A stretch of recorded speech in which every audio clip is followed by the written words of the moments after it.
then move on with this news that came out of nowhere. And it literally was one day they have a meet, from what I can gather, they have a meeting and they tell the students and the staff that you have, first I heard it was until August. And then it's the end of June, and now it's tomorrow. You on some try and be morally right or whatever. And I'm not saying that morally right stuff that King was talking about. Right. That's different. I'm not talking about that, because ain't no way you putting women and the kids in front of water hoses and police dogs, and they don't give a damn. Excuse me.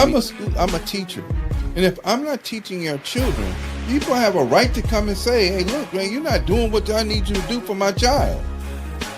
But you have to be involved too, right? So you can't tell me as a parent that you're involved, that you're not doing my child right. I need y'all to correlate this to what's going on around here as well. You can't tell me I'm not doing your child right if you're not involved in the child's life on all levels. The issue that it is now is blatant in everybody's face. Yeah. It's blatant in everybody's face. So we're not sitting there talking about what can we do for residents. We don't care nothing about the residents. Never about the residents. It's never about the residents. And the issue that people are having that I see, and they still won't let me come down to the council meeting. When I'm out of school, I'm just going to go. Be out of school in a couple weeks. I'm just going to come to one. I don't care.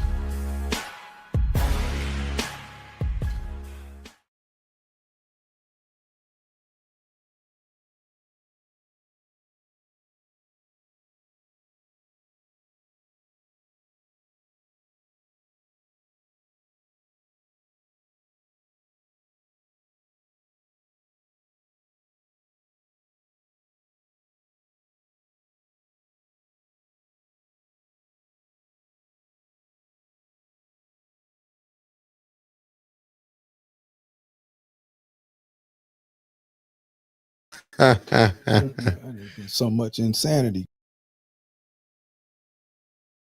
You guys ain't get it right. What happened? What's the insanity that's going down? What's going on with that, man? When I saw that tomfoolery with the so-called concerned pastors going on, you can't hear me? I can hear you loud and clear. Okay. Oh, who's saying they can't hear? Hold on. Games. Okay. Let me make sure. Let me make sure. The message so you can hear us. You know, okay, you can't hear?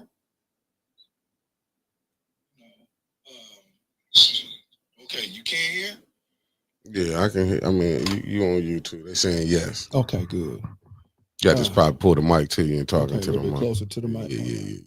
There we go. We'll see if that's it. I'm just going to make sure I don't get all animated and then knock it all over the place and be highly angrily upset over foolishness. You ain't mad at the pastors, are you? I'm not mad at them. I just know that they're not. Sister Winters mentioned some of the original members who started the Concerned Pastors. Right. And those were community men. Right. Right. Those are community men who they knew you by heart. It wasn't Reverend Rob. It was just Rev or what up, no games. Yeah. You know what I'm saying? Like sure. They knew you by first name. You know, well, I better not catch you out here doing nothing wrong, because if I do, I ain't even gonna tell your parents. I'm gonna deal with you myself. You know, and it's just the way that the play looks. Mm-hmm. Right. The way that the play looks is like, if I'm getting accosted and people are jumping all over me as the administrator, as the leader or whatever, then I'm gonna go get the quote unquote shepherds in order to calm you down. Right. Because that's what they do. I want y'all to just just go up there, make sure everything's gonna be okay. You know, just go, shh, don't say, cool them out, chill them out. And if we're supposed to be following, according to them, mm-hmm, the idea that you're going to be a Christian, which that's debatable as far as the terminology. I'm not, you know, put that out there because I don't want to offend people who are, you know, who follow that belief.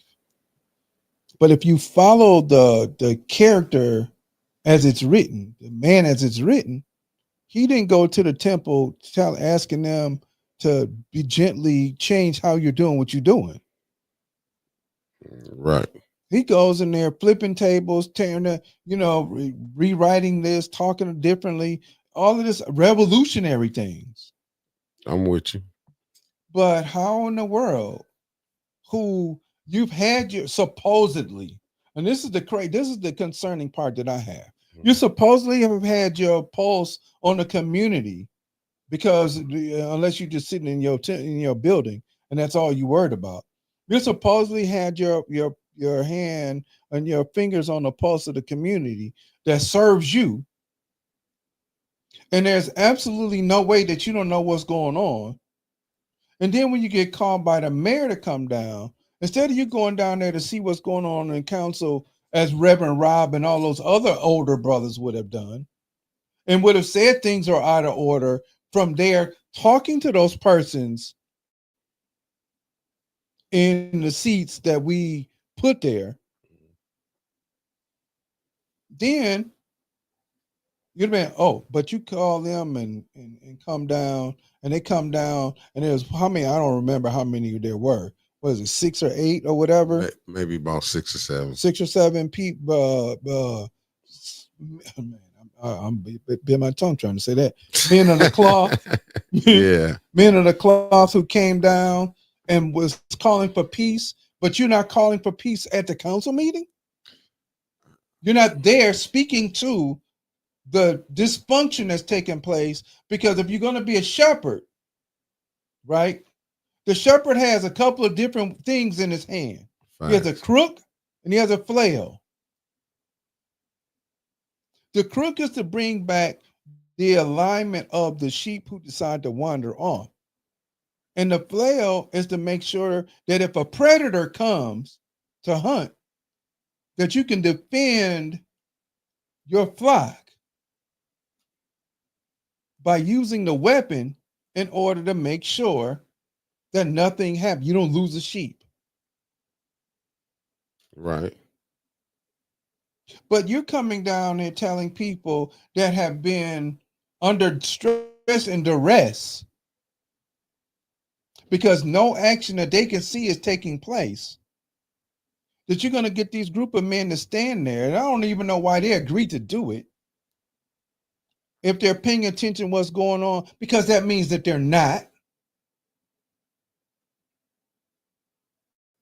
So if they were paying attention and have been watching, following, listening to their constituents, the people that they have under their tutelage, hey man, this stuff's not right. Well, I'm not coming down here to talk about that. These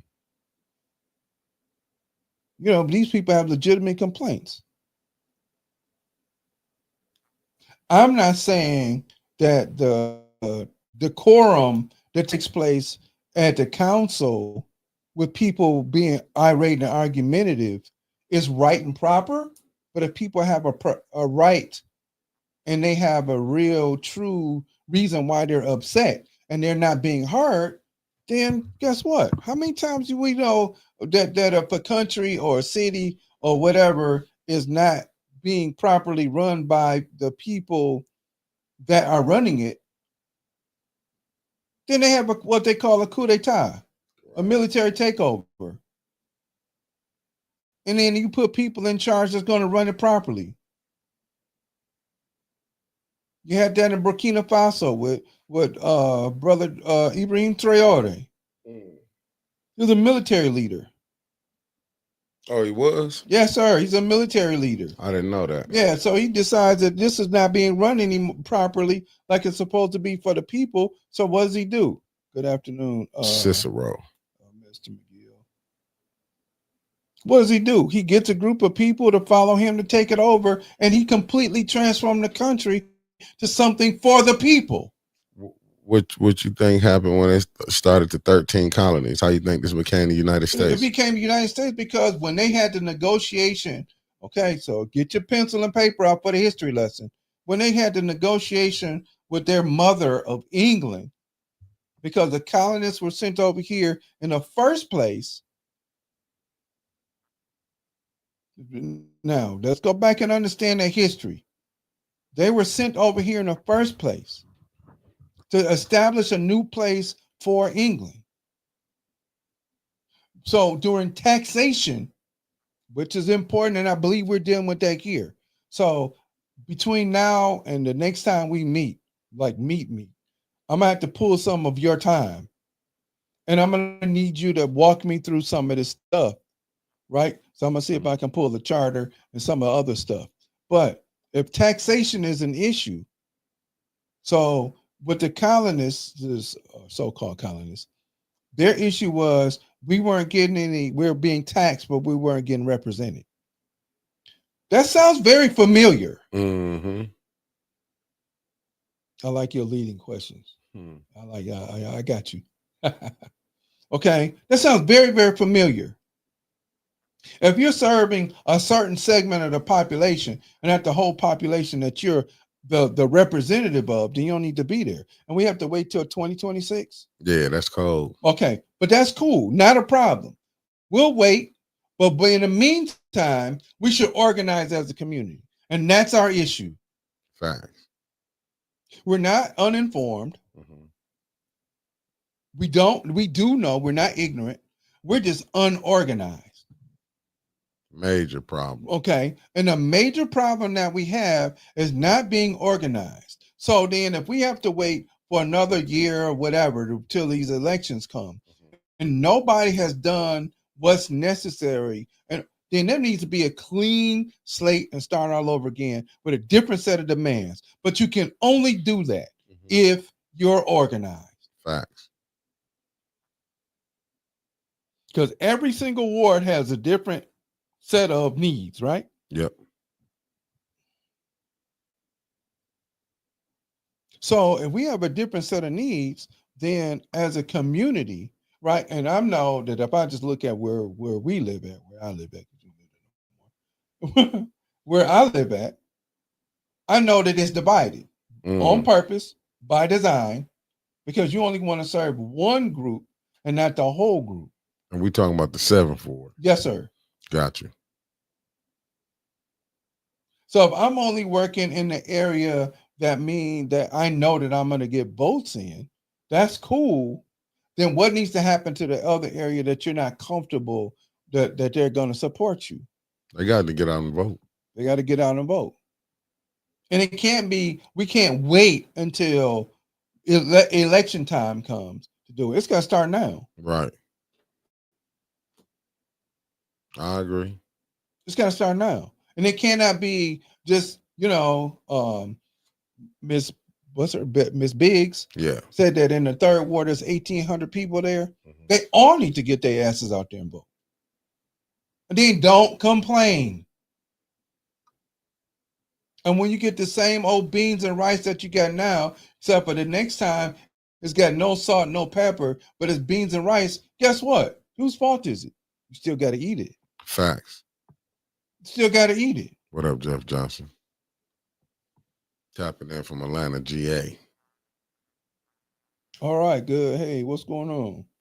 No, I agree with you wholeheartedly. Like, even like how you saying breaking this up with the pastors, but that's how they always came through and wooed the people over. Like, well, let me rephrase it, lulled them to sleep. Oh, but that's their job. Though. Yeah. It's always been through religion. Yeah, it's their job. Yeah. You use the tool of religion in order to pacify the crowd. Yeah, because most of these, most of these pastors are prosperity pastors. Yeah. If I'm saying it right, prosperity, they more into they into the economics of it. And so therefore, again, if you have a political candidate come to your temple or whatever you want to call it, then they can't be asked questions. That's the reason why I don't go. Right. Because you're not gonna promise 1,000 people, 500 people, 600 people, however many people you got in your congregation, because you're talking about not building a kingdom here. Right. So this is the same insanity that the enslaved African people was taught by those plantation preachers. Facts. Serve your master and get your reward in heaven. Yeah. What kind of insanity? Meanwhile, I'm going on cruises once a month. Why they getting theirs on And Earth? meanwhile, I'm getting mine, man. What my heaven is rocking. Yeah, you got to die to go experience. You gotta die. So you done lost your house. You can't get a roof put on. We got plenty of money in the coffers, but you don't pray hard enough in order to get your blessing to come. And I don't know how true this is, but for what I'm hearing, not down there, not 75% of them pastors live in Flint. I don't believe so. From what I'm hearing, a lot of them pastors don't even live in Flint. Why would you live here and keep on sucking dry a community that you don't serve? And that's what I don't get. It's like when you see it, that's why I'm like, did nobody have no problem with running down there? Y'all, it's supposed to be separation of church and state, right? Why is the pastors down there trying to convince the people to be cool? That is not. You're not a political institution. Crazy it's work. Supposed to be what we heard was 1,800, Mr. Johnson, from Miss Biggs, who's a representative. I think that's how many registered voters it was. I gotta believe it got to be more than that in the first ward, third ward. Yeah, but that they're not supposed to be down. They're speaking on behalf of any entity. Right. So that shows you this corrupt that right there. Yeah. And I don't care. There's a few brothers in there I know. Please come and talk to me. You know how to get in touch with me. One of them I used to work with. I laughed when one went and did a live and went to saying, his name was called. But they don't, but this how you know when they're not being called by God. You wouldn't, he called, he came because the mayor asked. Even the ones who were standing up there didn't say nothing. Y'all went down there, y'all didn't speak on the police. That's the issues. Don't be talking about be cool, be calm when you're supposed to be talking about the issues. How in the world? And see, and I'm understanding more and more that I get an opportunity to hang out with y'all, and you slide me begrudgingly, but not into this political idea. Right. That Pastor Gaddis, how you doing, sir? We appreciate you being here. That if you're going to come and speak, those are the issues that people have. Where they're hostile. Wait a second. So the government brought in, so I'm using a parable. The government brought in and dropped off 17 million pounds of food. Wow. Just follow the story. Just follow the parable. All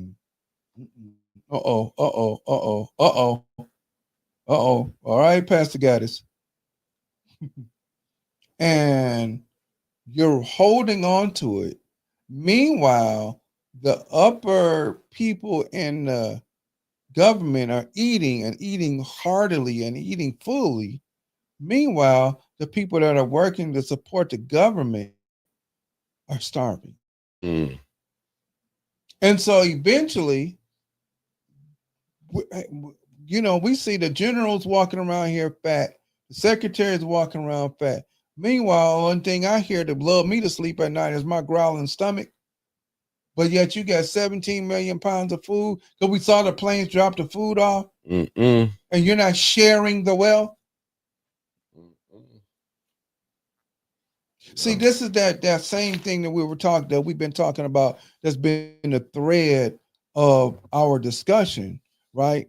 When you have a group of people that they allow to come in, I'm gonna say it again, they allowed to come in and eat from their table. And yet then when the majority of the people are starving and hungry and undereducated and undereducated, but you're saying, well, how come you can't do like them? Because you chose them. Facts.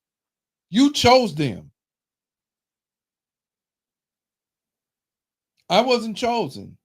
Not for that. Let me say that. Make sure we're clear. I wasn't chosen for that. And see, between you and my big sister Winters, yeah, They gonna hear me. So They gonna hear me because this is asinine, bro. Not from a city that has the rich history that it does.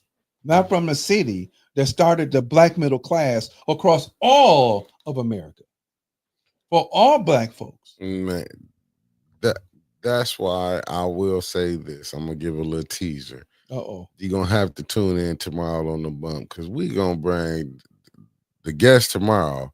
I think a lot of people gonna probably despise us even more.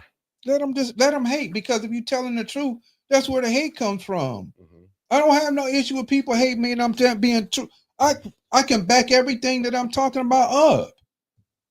And I think the guest that we bringing, that's what he feel like. It's gonna be an uncomfortable talk, but it's everything that you're talking about. How, man, brother, I wish you. I mean, I wish Winters would have went into it more. You know, she got the information on the concerned pastors and the Melissa Mays. I was here and I've heard, but I don't hear when they got the 100 million. 100 million. Good morning. I mean, good evening, beautiful Sherry Allen. Okay, there's my baby. She gave me the name. Hey, just put a 2 T's on my name, and that's it. I'll take it. It's 2 T's, baby. 100 million, brother. $100 million. That's why you can understand why these concerned pastors ain't running around here like that. And when I you know, even with the water settlement, man, she got her hands on the water settlement, brother. The whole thing was, and I mean, like she didn't go all the way into it. She just scratched the surface of it. But I truly believe probably starting next week, we're gonna be doing a lot of, maybe that's when she go to breaking that down. I think that's gonna be the members only show. That when she go to breaking that down, and man, but brother, when I tell you, we don't have no friends. Well, okay. So one of my teachers said that a long time ago, right? Mm-hmm. He said, if we're looking for other people to help us out of our condition, that's not their job. They're not going to, because we have no friends. We don't have enemies. Every person, every group benefits off of our misery but us. Facts. And we shouldn't be miserable, right? But when we listen to other people that say, well, we built this country, the thing is that they're only talking about a few people out of the millions of people that were forced to build this country. We're only talking about a few people that are allowed to trickle through.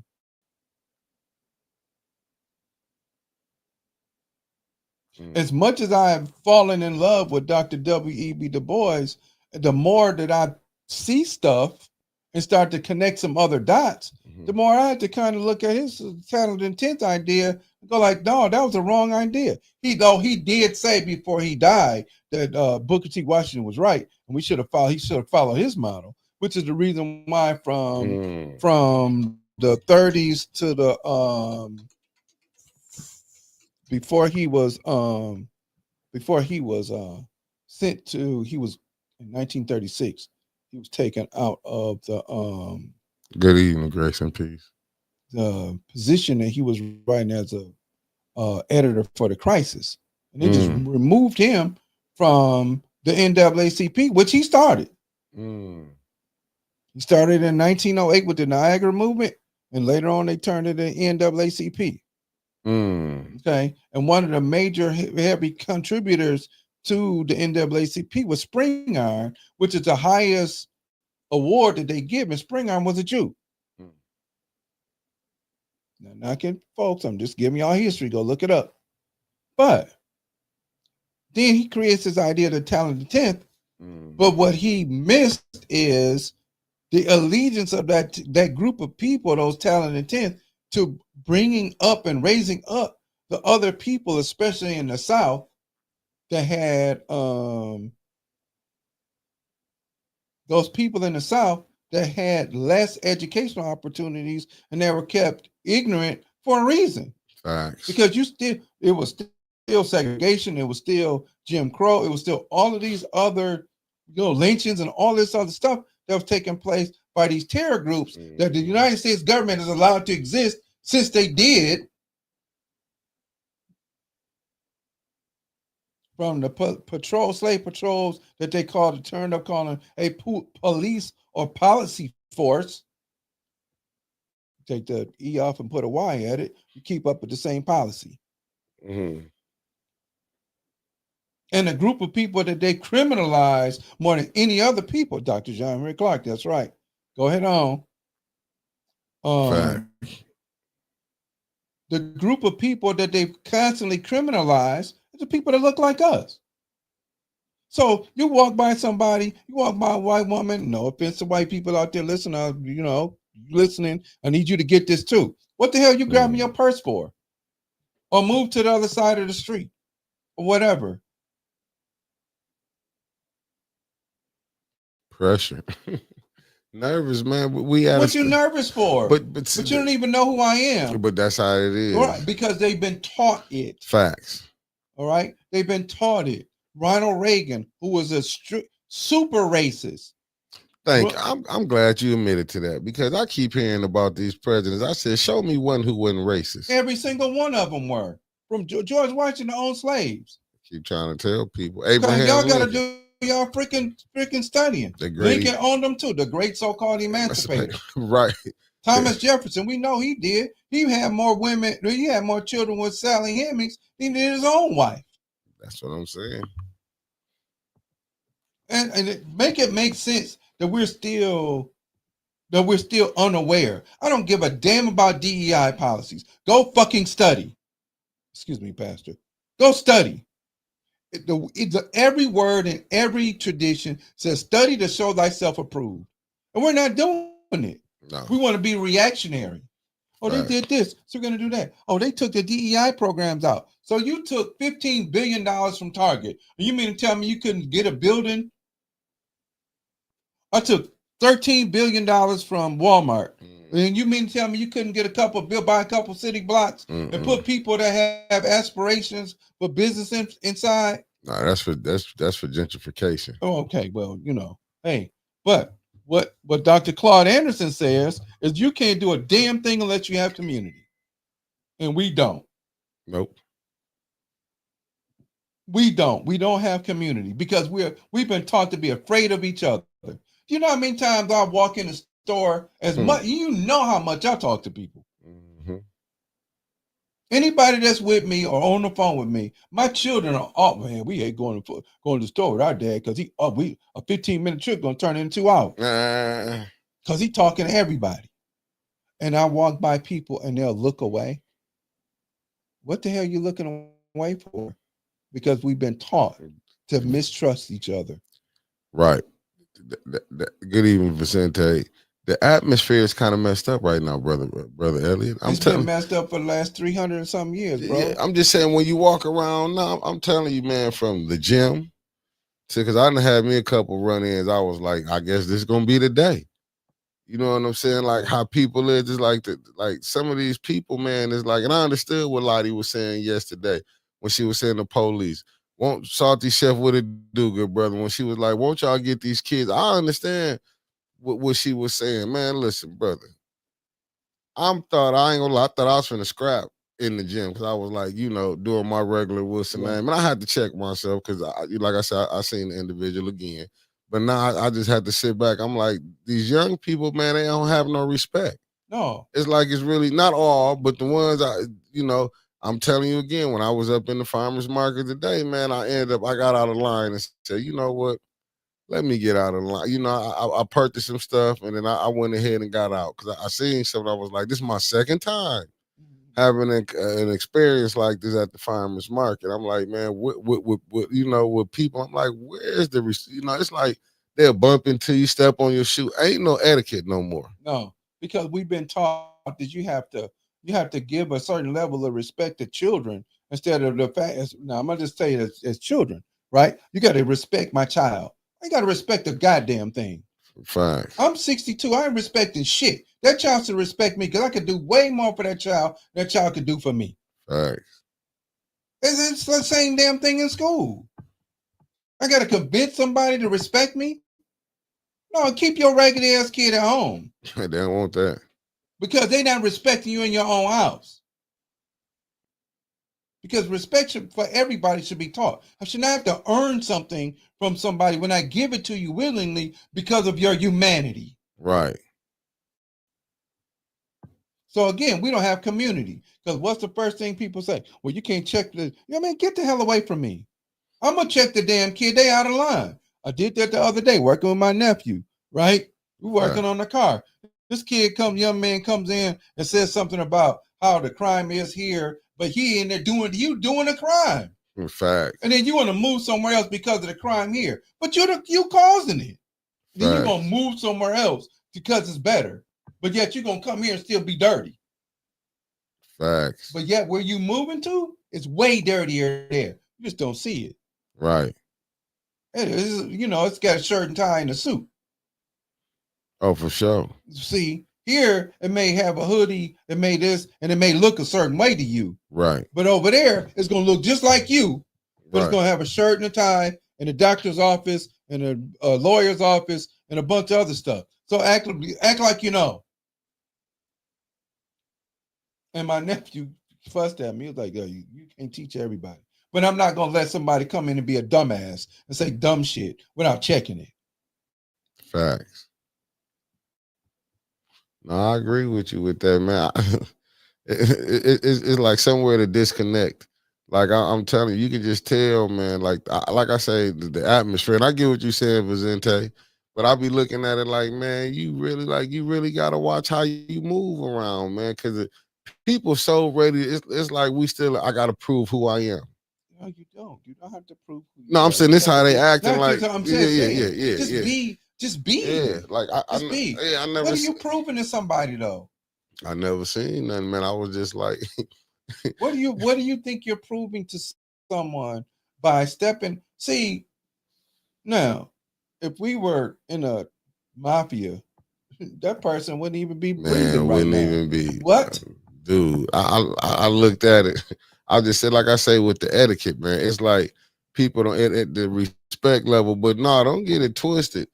I'll meet you right where you want to be met at. Like I told I just looked at him. I said, you don't know how to say excuse you.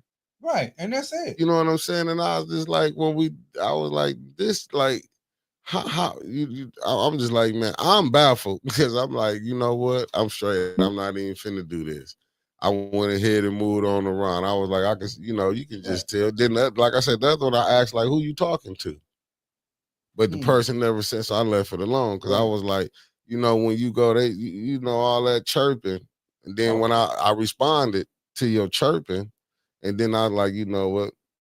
Just leave it alone. You know what I'm saying? Because I ain't finna get back into no back and forth. I don't do. You can win the talk game all day long. Right. I'm not gonna talk with you, but I'm just like, I'm looking at the atmosphere out here. I'm like, damn. Man, I remember at the time people would see each other, hey, how you doing, this and that. Man, I'm moving around these other spots. I'm like, damn, really ain't no more etiquette. You know what I'm saying? Ain't no respect. But that's been a lost art for, unfortunately, a long time, where people are not being aware that if somebody else has humanity, like, I can look down on you because of whatever. Okay, that's fine. You can, but that don't mean I won't have a response to it. Facts. That's what you don't get to do, is determine my response. Facts. That's why, like, on some, it depends. I'll be like, man, is it really worth it? Sometimes I just be like, is it worth it? Because believe me, it be fools I don't even get a time of day to. Right. Because it'd be like, this ain't, and it's just seem like how the city is right now, man. We so divided. The city's so, but I get it. And a lot of people, I know they probably not grasping. I know they grasping what I'm saying. When I'm talking about the Boule clan we got here, class we got here, all I'm saying is we got a little black elite class who got some money. Of course. Who got some money. Because if people really knew what the Boule was, and I'm going to put up the definition probably next, we're going to get on that probably Sunday. Pull up the Boule. But if you could really go see, who you think your preachers are? Well, they were people say that they're called. Everyone that walks the planet is called by God. Right. No. I wasn't saying that. I'm saying, but your pastor, matter of fact, let me rephrase it. Who you think your Freemasons are? Okay. Your Boule. And I'm talking about when you talking about not just your Freemasons, but far as your society. I mean, what's them frats that you be having? Yeah, your Alpha, your Kappas, and it's going back to what that talented 10th, what you were saying earlier. Right. I think the idea of it. Passing you something. No. Check him out. He's been talking about that. I thought Steve Coakley was rough. I'm gonna check it. I'm gonna go pull him up. You gotta go check him out. Yeah, because Steve Coakley, when he was breaking it down about when you go really see about this Boule class, and I understand it on the fact you do want to have everybody want to be nice, have nice house, nice, cars, and not like you say, far as in the mud with the conversation all the time. Know how to be proper etiquette when you moving around. I get that, but you should never look down on the ones who don't got it. And I think that's where, like the disconnect is like the ones who, okay, I made it up on my bootstraps, I pulled up, but you should have pulled your brother and your cousin with you. Where we like everybody want to go move to Grand Blanc or move to Davidson where the money at, but you moving from the area, like you said, you caused the problem here. Now you want to go out there where ain't none of this. Like, why do we think outside of what once was, Flint? Man, listen, they designed this how you got your school system. All that came from here. Yes, sir. As far as your schools being in your area where you stayed at. That came from Flint. Wasn't like it was a robust city like Detroit was a robust city at one time. And how like Flint looked like it's been hit, and you got a certain section downtown. You got little pockets of something that's over here. It's to me, it's just like these pastors, man.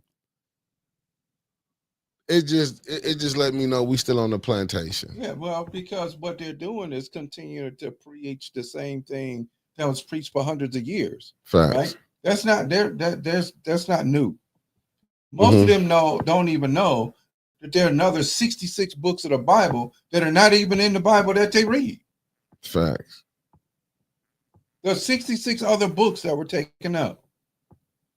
The Book of Enoch, the canons, the Apocrypha, all of those other books that were taken out on purpose because you only wanted to inform a group of people, a certain group of people, or you only wanted to let a certain group of people know certain things and use that. But when we were here and they were giving us this religion, right?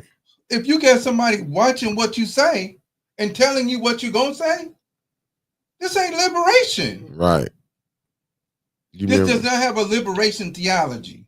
Remember the Council of Nicaea? 325 AD. Yes, sir. That's how yesterday felt to me. Yeah. Well, on the past, only certain ones was called the like-minded ones that was going to go along with the program.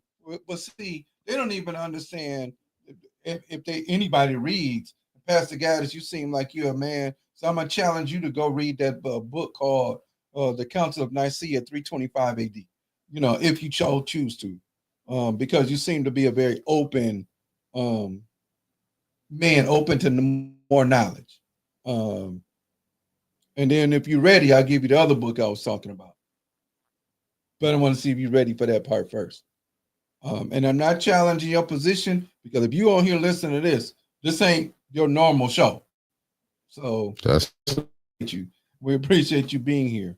So this is not a normal show at all. Because we're talking about things to help change our community across the country and across the world. So that's what we're trying to do is broadcast a different message.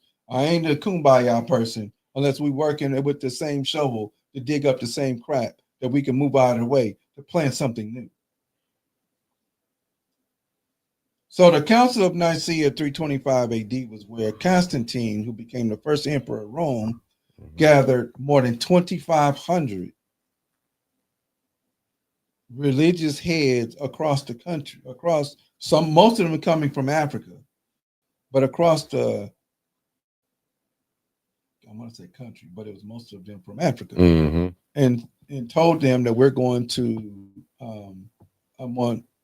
they had these documents and they wanted to vote instead of removing and move the head of the church from where it was to where it is now. And he didn't use his negotiation tactics, where as usual, when you have the conquest of a group of people. Either you vote to change it or die. Mm. And that's what he did. And in the Council of Nicaea, the book, the Council of Nicaea 325 AD, they talk about how he literally he came in, made this big speech, blah blah. Oh, we're not doing that and then he started to kill people. That's a fact. Okay, he started to kill people. So if you started by thinking that this religion that came into the world came in peacefully, it did not. The whole point of missions and missionaries was the mission was to carry out, go into another country or another with another group of people, deem them to be less than you, and then you want to bring them Christianity or bring them Islam by way of crook or death. Take it or die. That's in Islam, that's in Christianity. Go look up the histories. So then what you do is when you get a group of people here that in 1441, Pope Nicholas I wrote a papal bull that said any group of people that doesn't believe the way that we do, you can bring them here or bring them in, gather them in and convert them to Christianity. You didn't do that by telling them this is better and this is a nicer, gentle way. You either do to take this or die. So even if we go to Cecil Rhodes over in Rhodesia and what he did to the people in the Congo from Belgium, he was a Christian. But if they didn't produce enough rubber, he cut off hands and body parts from the children and the mothers and the people. And they still had to work with no hands. But if we get back here, let's go back here first before I go rest around the rest of the world, beating everything up. If I'm telling you that you can only say certain things to certain people, certain things to your people, and I'm watching what you say, and then a few people are pointed, Prophet Nat was a preacher, but where he got his divine inspiration from to fight for freedom was out in the woods, in a cave. David Walker, who wrote David Walker's Appeal to the Colored Man of America, he wrote a book called David Walker's Appeal. And he used the Constitution and the Bible to show this group of people why they were wrong at. And how can you consider, and then he ended up mysteriously dying at the age of 34. And anybody that had his book, they executed on the spot.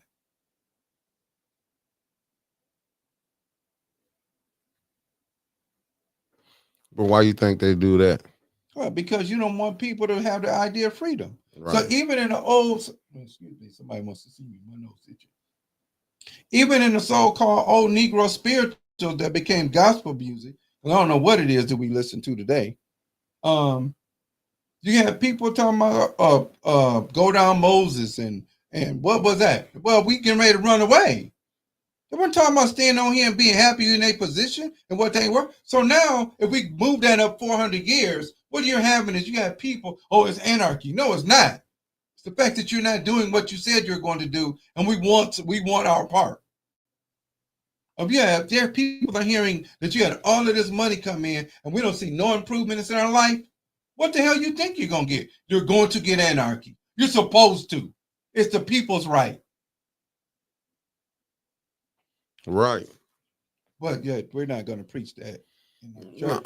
No, because I think why it's like that in the black community, you're supposed to go along with it because we've been so downtrodden. Well, not only we've been so downtrodden, we've been misinformed. Facts. We just blindly believe. Facts. I'm not blindly believing you unless you show me. No, you just got to go look at it. I was watching this one congressman, not to cut you off, in Tennessee with South Carolina. You saw it on clip when he said every time he said, y'all tell me y'all not y'all not racist. Right. But I'm looking at how y'all vote. Then what y'all do when we in the back, I'm sorry. I shouldn't have voted for that. But you do it every time.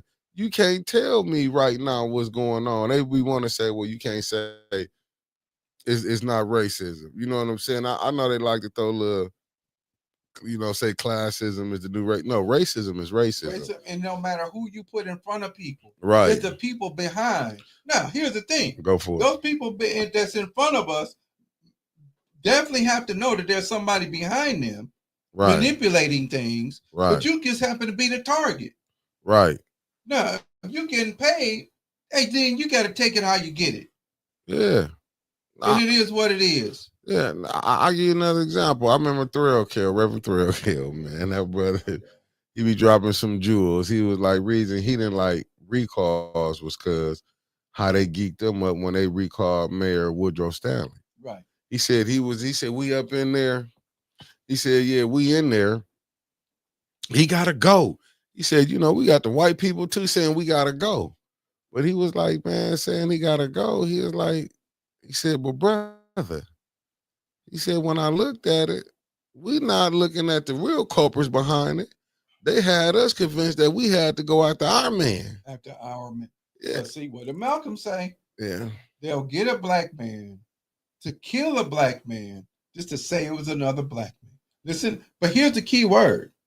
They will get a black man to kill a black man so they can say it's a black man. Yeah, that's like predominantly black city. You know what looked bad when Whaling was the mayor, but you see how he was the one to flip the switch. Well, he should be a pariah walking around. He shouldn't even been able to get a job in Flint. No, right. You got Snyder. You had Snyder, the governor. Anywhere else, man, listen, this is a predominantly black city. I don't care what nobody say. Now, when it probably switch around, do you think this could have been a predominantly white city? And then the water still would be not fixed over $1 billion. Then the 800-some million came in. And you mean to tell me it missed all the spots? When they did the spreadsheet, show you how crazy this was. When they were showing money was going here and there, they had certain stuff redacted that was blacked out. You had 50,000 going to the Red Cross down there in Lansing. But the problem happened here. It's just like when you see, like, oh man, when they did that spreadsheet where money went to, it went to stuff. And you mean to tell me you couldn't fix the water? And you got that's what I'm saying. Then you get nothing happened. Don't nobody go to jail. No, nobody went to jail. Then nobody go to jail. There early did. Did he really go in here? He was like, he was in he didn't do no time. But they tried to blame him. But they had to do that. That they got to pick him up. Hey man, we just need you to go do a couple months and and we're gonna give you some. He had to. You got something on the other side. Yeah, and it's like I was saying earlier on the bump when I said all the hell we were caught, and you mean to tell me all this stuff that this mayor did, he ain't once been down in court? Yeah, well, if she wasn't conforming to,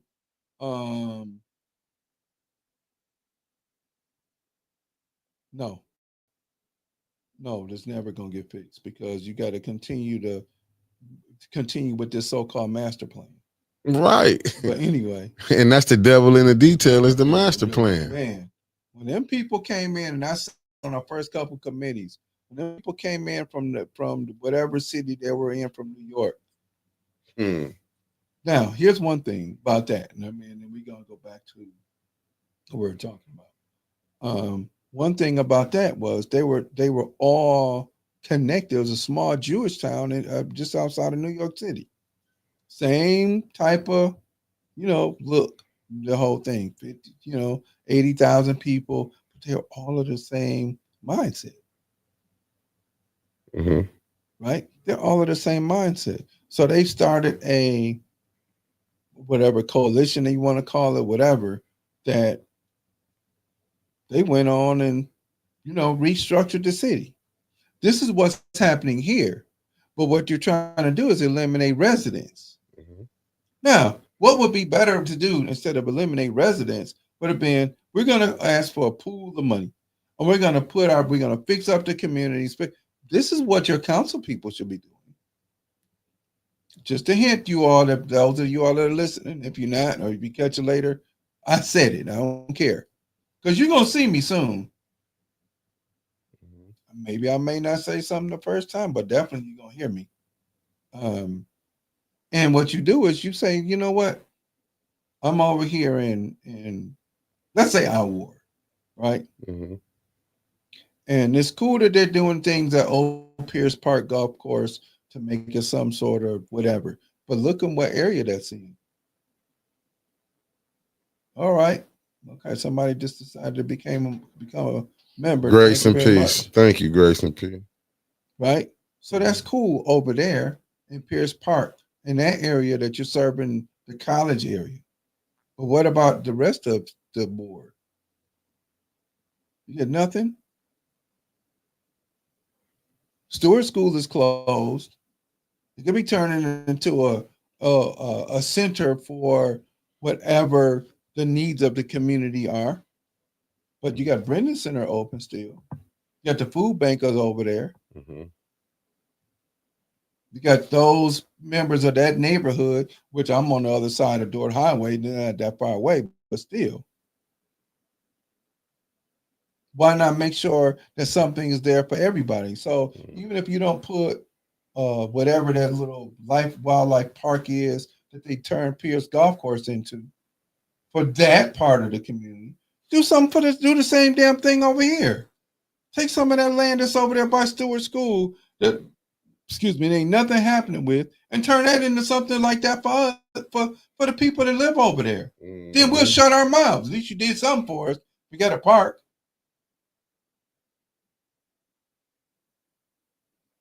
Most of the people that go,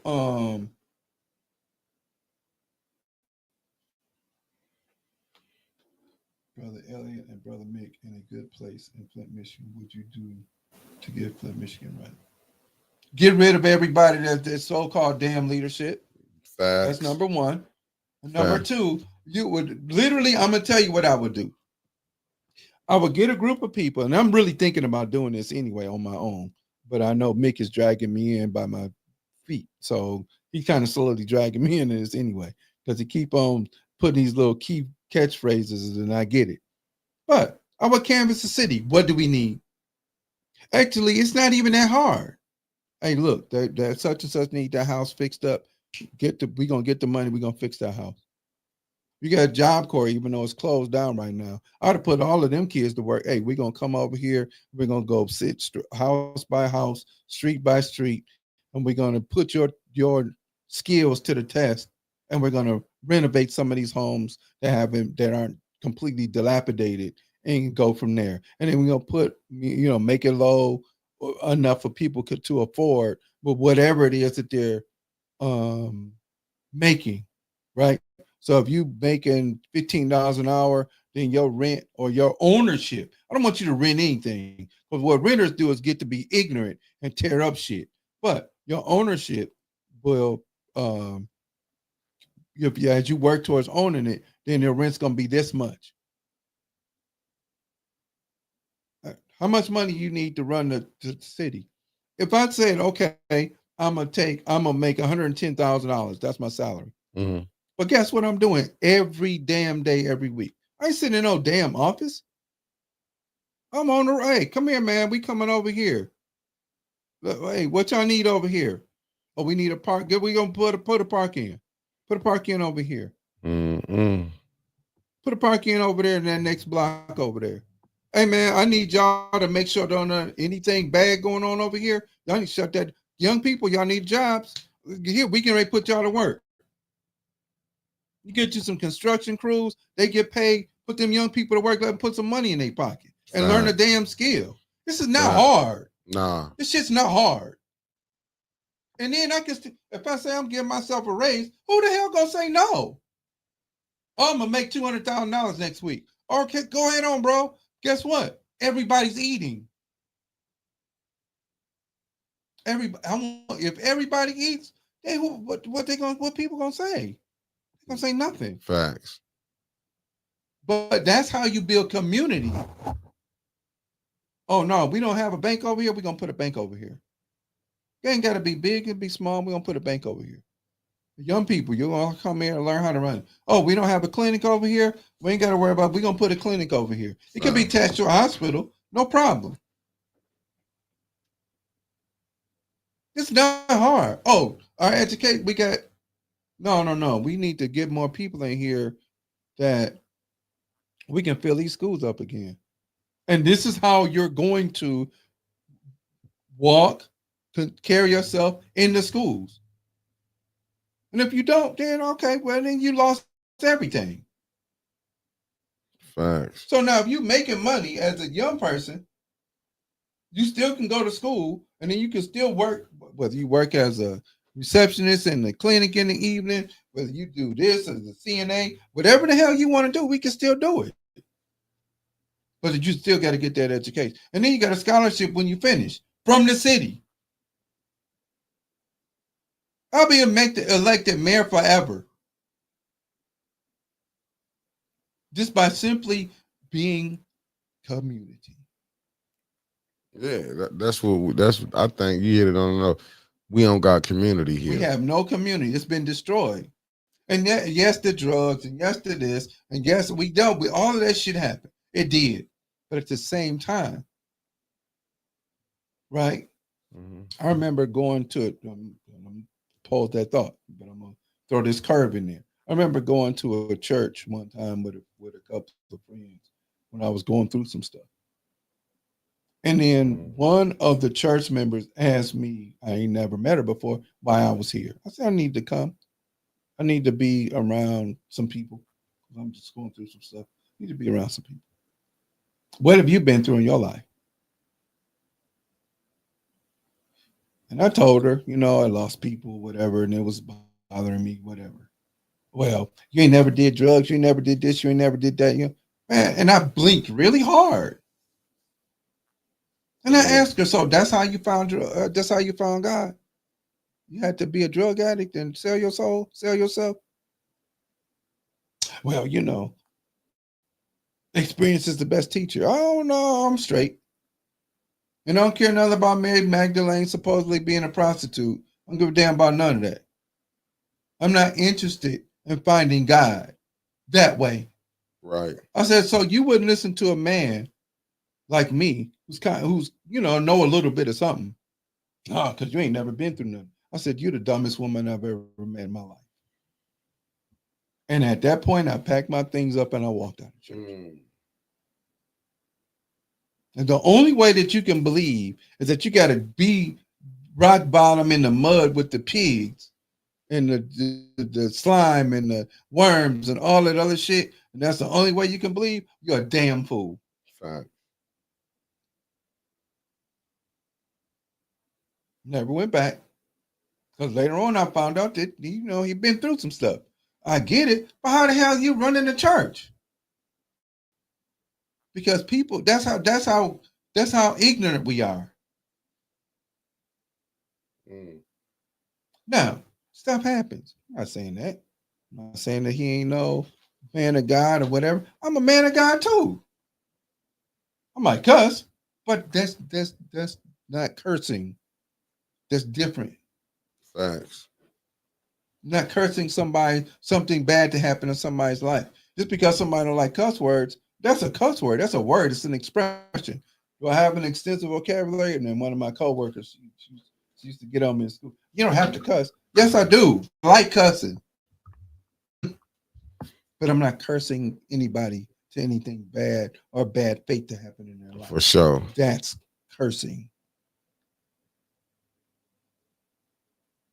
But we want to get all of that mixed up because we want to be holier than thou and mightier than them, and we're not.